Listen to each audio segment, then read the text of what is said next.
Hi, my name's John Abraham. I'm one of the survivors of our aneurysm group, and everybody's got a story, and I've got mine. It's about, 4 years ago, a little over 4 years ago.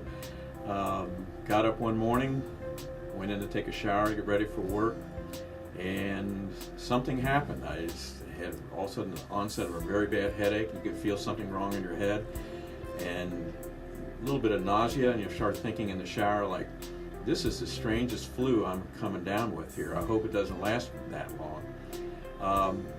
Got dressed, went downstairs, didn't feel like eating breakfast, didn't tell the wife I was feeling bad. Figured, well, it's just something I'm coming down with. I better get in the office. I've got some stuff I gotta get done.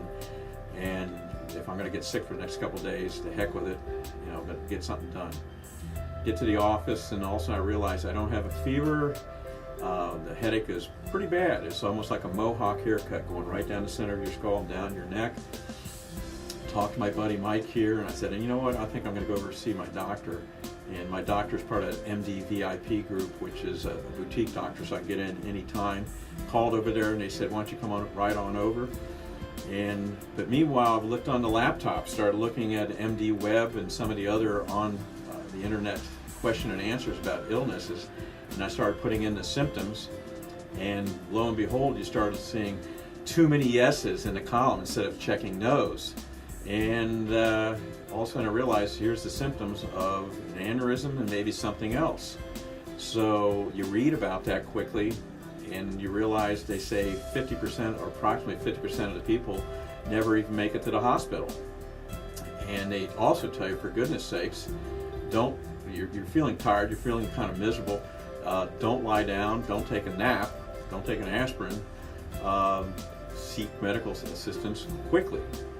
So who am I to argue with that? I decided to go see the doctor as quick as I could. Drove over there, go in to see him, and he starts doing some checks real quick. He says it's only two possible things, and neither one of them are good.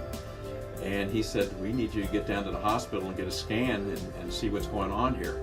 And then he starts looking around and says, where's your wife, Julie? And I said, she's not here. I drove over here. And he kind of gives me that look. And I said, and I got to get down to the hospital to get the scan, because they say half the people don't even make it to the hospital. And he's going, but. And I'm going, I'm out of here. I got to go.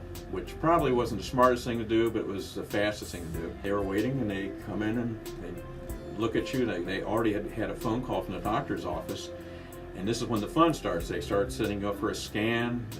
And I'd already been through one of these before for the cancer, so I said, well, I know what I'm doing. This is good. Scan yourself and you wait. The scans came back, and they said, and the doctor came over to see me from the Christ Hospital, and he said, here's where it is, and it's something we call the circle of Willis.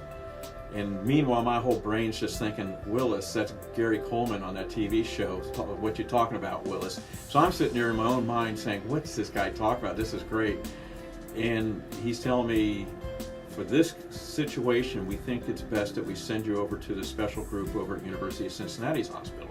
Over to University Hospital for the specialist group over there.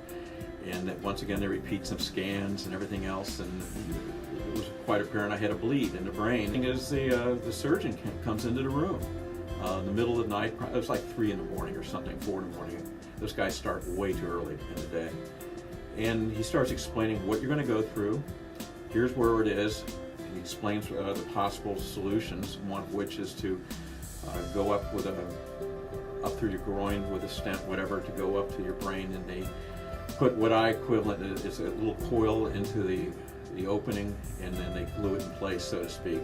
Or they can use a titanium clip. And he starts explaining they have to lower the fluid level in your brain and your skull so they can get in there and go around and do some things. And I asked him, well, what has the best warranty? I mean, what's the best percentage of win? And he says, well, the titanium clip's been out there longer, we have better statistics, but we have to, cut your skull and cut your scalp and all that. And I said, well, I'll go with the higher percentage answer on this question, so let's go with the old-fashioned ones, do that. And you go into the surgery, and everybody's, worried, and I'm like, what's to worry about? It's out of your hands. You're in the hands of some professionals and God. That's it. So go for it.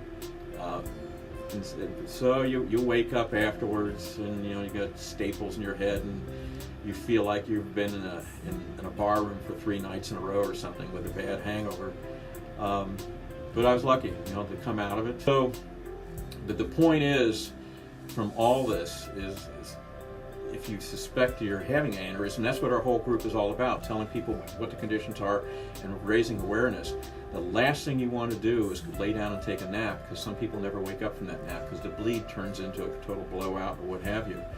And if you don't seek medical attention, if you're a guy who think you're going to grunt your way through this, you better think twice about it, because something like this can kill you very quickly.